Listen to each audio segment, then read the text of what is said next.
Hey there, garden friends, and welcome back to my channel, Our Countryish Acre. For those of you that are new around here, my name is Rachel, and I'm a gardener that lives in Western Pennsylvania. For reference, we are in growing zone 6A here. Now, I had shared in my first YouTube video that one of my goals for 2026 was to build a little flower cart that I can put out at the end of my driveway, and I can put free bouquets out there, and then people who are driving up and down my road can stop by and pick up a free bouquet. And that was all inspired by the Growing Kindness Project. So with that in mind, today I thought I would share some of the bouquet fillers that I'm planning on growing in my garden.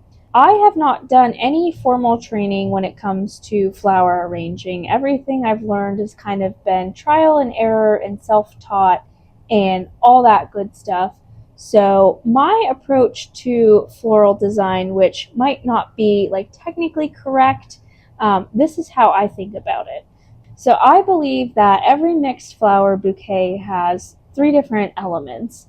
And the first element is going to be a main or focal flower. And these are going to be like those big showy flowers that really capture your attention and make you look at the bouquet in the first place. And then from there, you are going to have support flowers, which are complementary flowers that either offer some more color or texture, or just kind of keep your eye traveling around the bouquet. They give you something else to look at. And then from there, you are also going to have bouquet fillers, which can either be greenery or flowers that kind of fill in the gaps, add some volume to the bouquet, and they kind of act as a bridge between that main flower and the supporting flower. So today I'm going to talk all about the bouquet fillers that I am planning on growing this year. I'm going to start with some of my favorite bouquet fillers, which are herbs. So I love when plants in my garden have a dual purpose. So herbs are great for this because I like to cook, so I use a lot of herbs culinarily, but they also are wonderful in bouquets because many herbs have a very long vase life, and they also have strong, sturdy stems. Another reason I like herbs is because a lot of them have a nice, pleasant scent that many people like. And if you are going to include flowers in there that don't necessarily have a scent, so like dahlias or zinnias, cosmos, they don't really smell, but they look pretty. So if you combine that with herbs, which have a really nice, pleasant scent, then you kind of are just adding to that sensory experience. So herbs are really great to use as filler. Some of my favorite herbs to use are basil. The variety of basil that I really enjoy growing is from the Everleaf series. Last year I grew Emerald Towers, which got really nice and tall. It had really strong, sturdy stems, and it also didn't bolt at all the whole summer, which was great. So it was also very prolific. I planted, I think, maybe 8 plants, and I had way more basil than I ever knew what to do with. So basil, especially that Everleaf Emerald Towers, super great, highly recommend.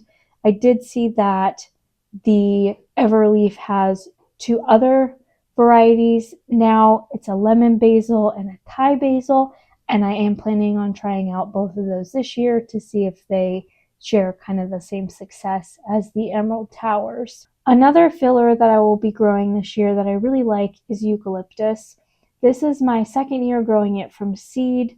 I really just like how it looks. There are several different varieties of eucalyptus out there now that the home gardener can get their hands on.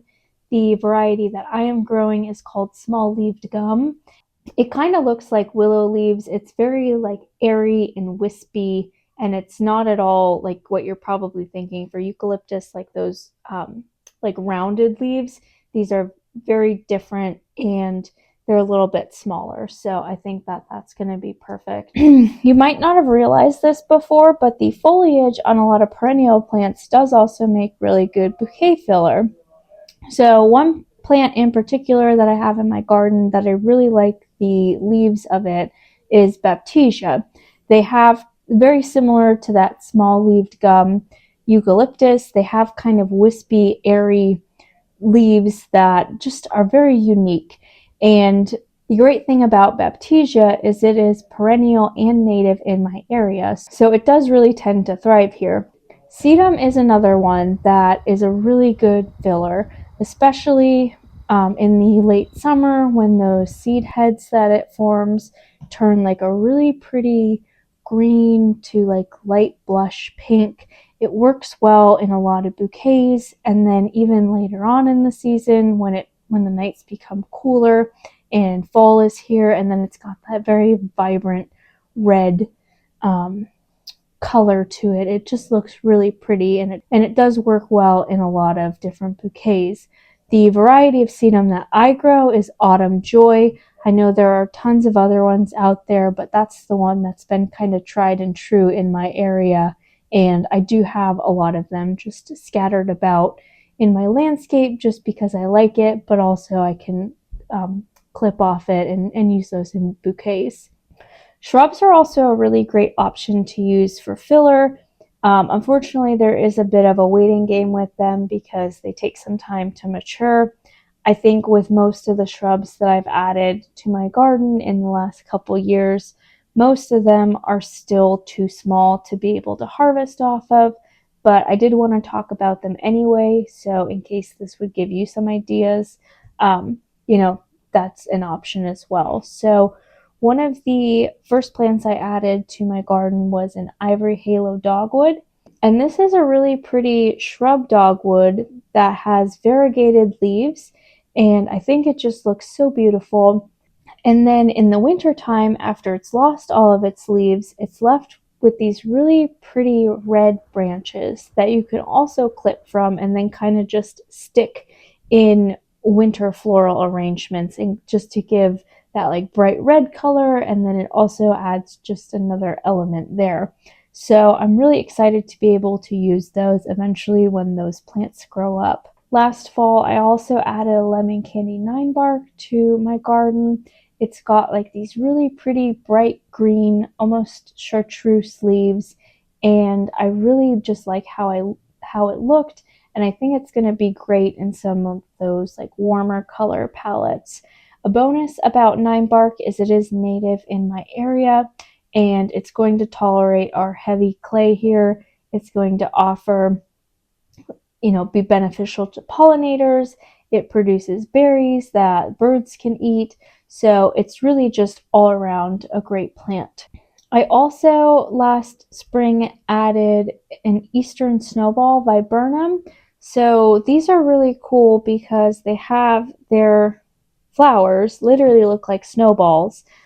They're so pretty, and the intention with this is that I will be able to harvest the flowers and do bouquets with the flowers, but then when it is not flowering, I'll be able to clip some of the greenery for that. Now, I do also want to add, I think it's Blue Muffin viburnum to my garden.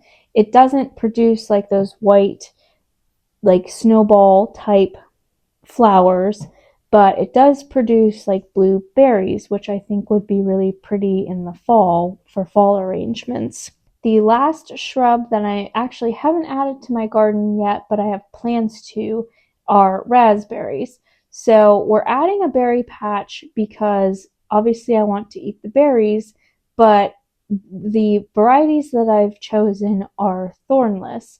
So their stems don't have all those little spikies on it. And I've seen several other people use the foliage from the raspberry bushes as filler, and I just think it looks so pretty because they have kind of those like crinkled leaves, and it just adds a lot of texture to it. So I think that is going to be such a fun addition, both because I really like raspberries, but also because I'll be able to use the foliage. So again, dual purpose.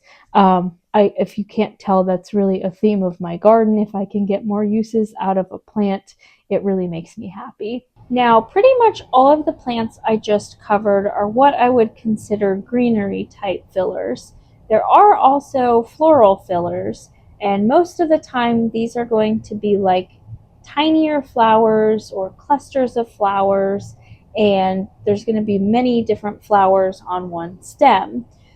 But the purpose of them is really all the same. Most of them are kind of airy, and they're going to take up space in the bouquet and give it volume. So it's really hard for me to narrow down filler flowers because I really like a lot of flowers. I just unfortunately don't have the space to grow all of them, so I had to be a little bit choosy about what I'm growing. And I did manage to narrow it down to 4 different types of fillers. So the first one that I'm growing is Orlea. It is a beautiful, like white, lacy, delicate looking flower. It has a lot of airiness to it, and I just think it looks really pretty.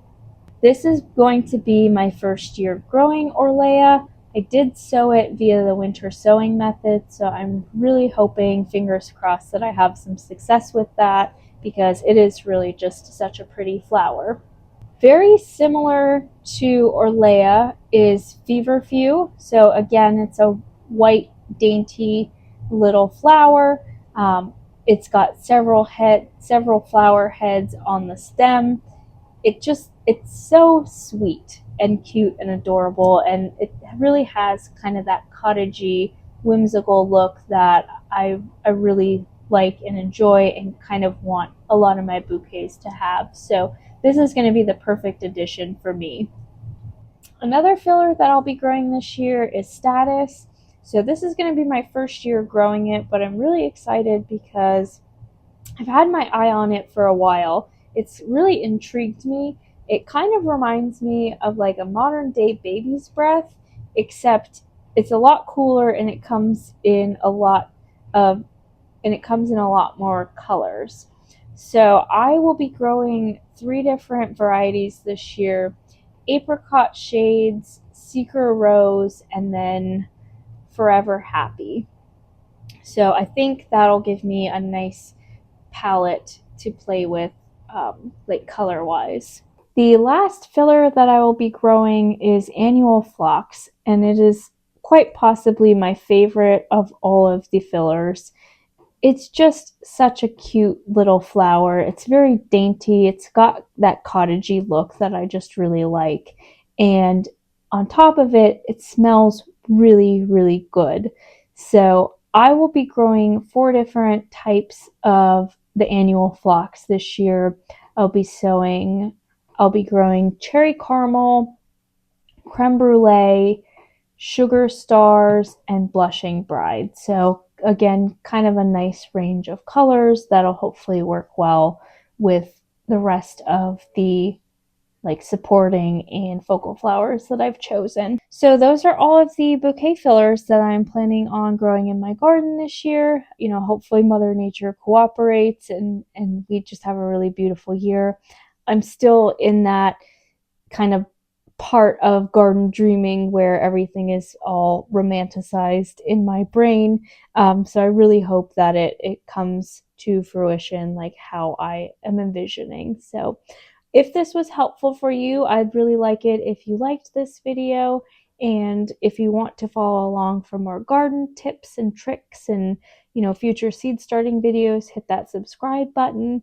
But until next time, friends.